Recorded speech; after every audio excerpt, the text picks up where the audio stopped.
So you're trying to think positive, and the stress and anxiety is still running your life.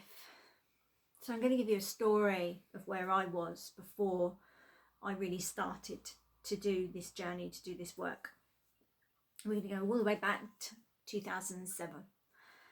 I'd split from my partner, my long-term partner of 15 years, I was married to, and my brother and his wife announced in a pub, we were having a family dinner, that they were pregnant. They handed round the scan photo and I broke down.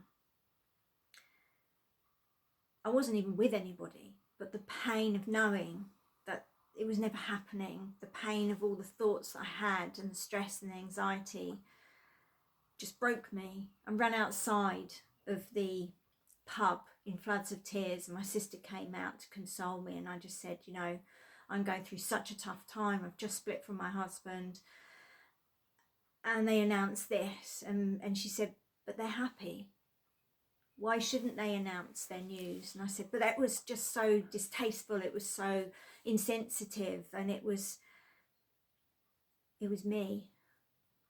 I wasn't handling my thoughts. I was trying to think positive about my life, but my life was in a mess. So roll on 2011, and this amazing guy comes into my life. Well, comes back into my life actually. And of course, he's like, I want to have children. Yeah, I was like, I've never wanted kids. You're the one I want to have kids with. And she's like, oh, that's lovely, but I've been told I can't, and I've never been able to. So it was almost like, well, good luck with that one. You've chosen the wrong woman if you want kids. And that was kind of the end of the conversation for a little while, until we began to try lots of different methods. Really, what I was doing was ignoring the signs and symptoms that my body was giving me. My menstrual cycle was irregular. I had pain every month. My mood swings were all over the place. My anxiety and my depression would hit me, and, you know, roll on between 2011 and 2016, I'm ignoring every sign my body's given me, even though I'm trained in this. Even though I've trained for all these years to listen to my body, to listen to guidance, to know the signs, I just ignored it because I think it was the pain of not knowing how to fix it. And even when people who were giving me guidance, they were tapping on my shoulder with information and I was ignoring it. And things did get better with my diet when Daniel introduced me to alkalizing. My menstrual cycle started to regulate. I started to get a regular cycle, but it was still painful. And it was only when, basically, as Tony Robbins says, life happens for us, not to us. It was only when life happened for me that I had that night when I'm pacing up and down in pain, and this voice says to me, you've got to change. And I had been lying to myself all this time, telling myself that I'm doing everything right when I wasn't. I was doing everything wrong, but I was lying to myself. And roll on, you know my story. I don't need to go through it. You know, I'm told I never get pregnant naturally. And that's when I dive in, because the pain was too intense. The pain, physical pain, emotional pain that I was going through, that we were going through as a couple, that we didn't even know if we had a future together. I kept telling myself, what's the point of Daniel being with me when I can't even bring him a child? I can't even give him that thing. And I was hating myself. I was blaming myself.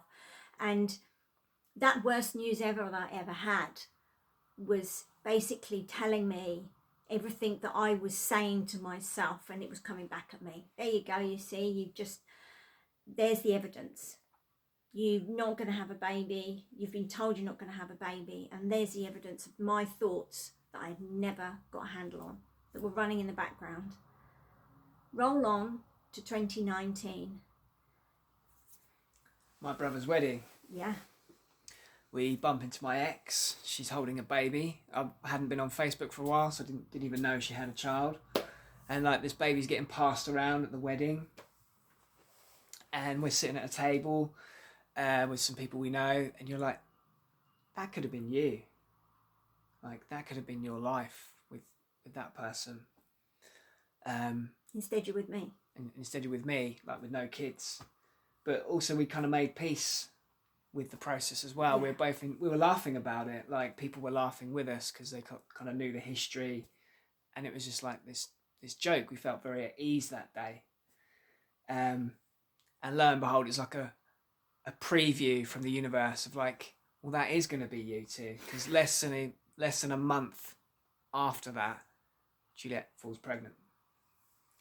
So that's a long journey. 2007 to 2019, that's 12 years, okay?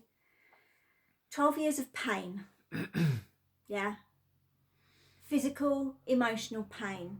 Relationship pain. Everything pain. Every kind of pain you can imagine.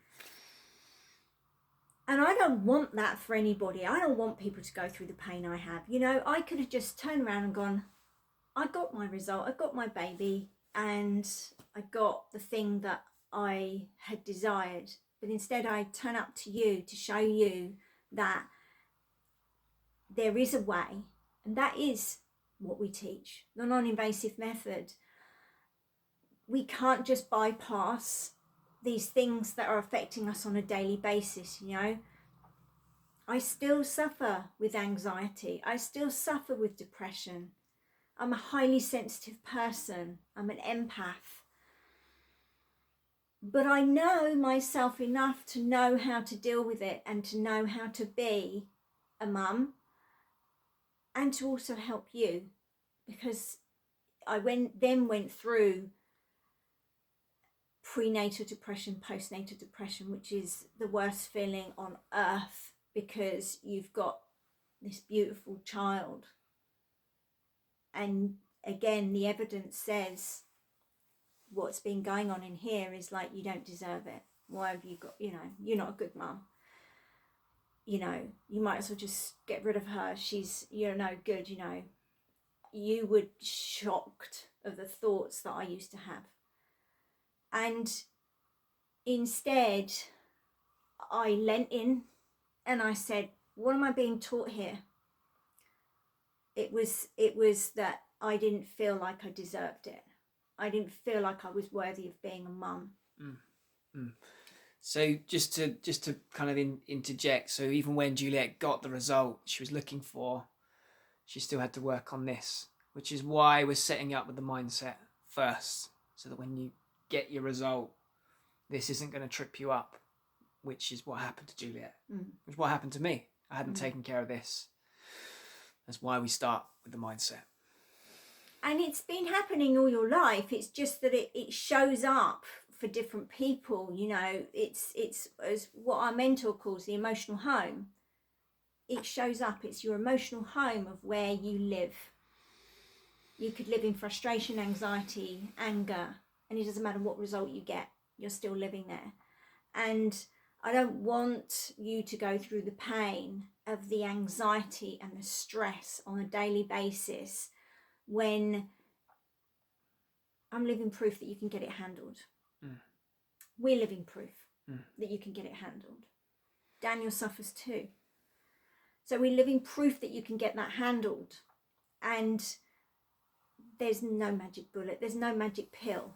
And it just is, you know, if I can show you that between 2007 and 2019, I did twists, turns, dropped into a cavern, came back out, dropped back in.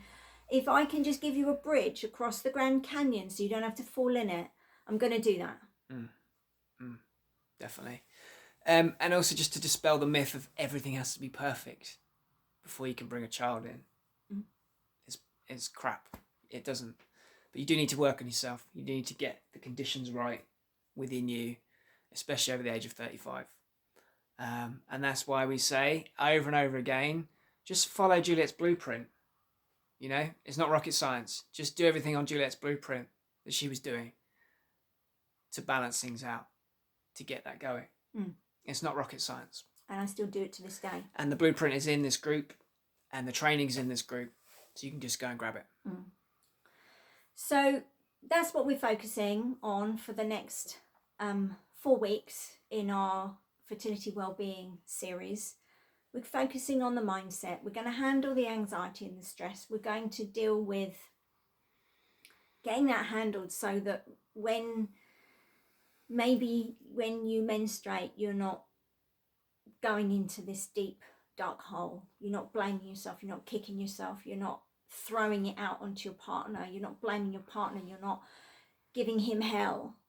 And you're going to learn how to learn some fantastic tools that we still use to this day, because having that baby will not get rid of the anxiety and stress if you suffer from it. It just doesn't.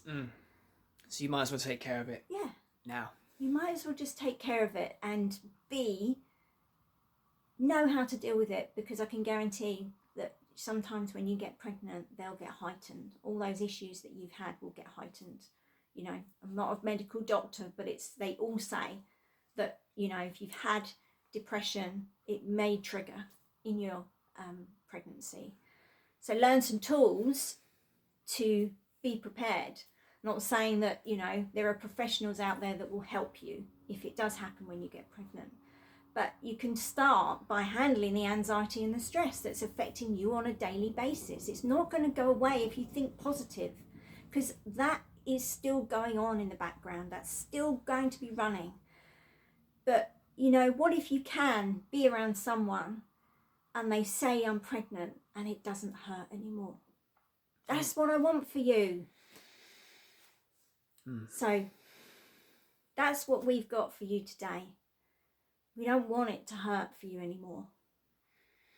Because it hurt for us for too long. Yeah. Too long. Was it painful? Too long did we numb it out? Too long did we not deal with it between us? So that's what we want for you.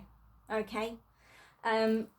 This was pre-recorded because we're getting ready for our coaching series, and we've got quite a lot of preparation because we make sure that you're going to get the result that you're looking for. So we have a lot of prep to do for it. Take care, guys, and we'll see you soon. Bye.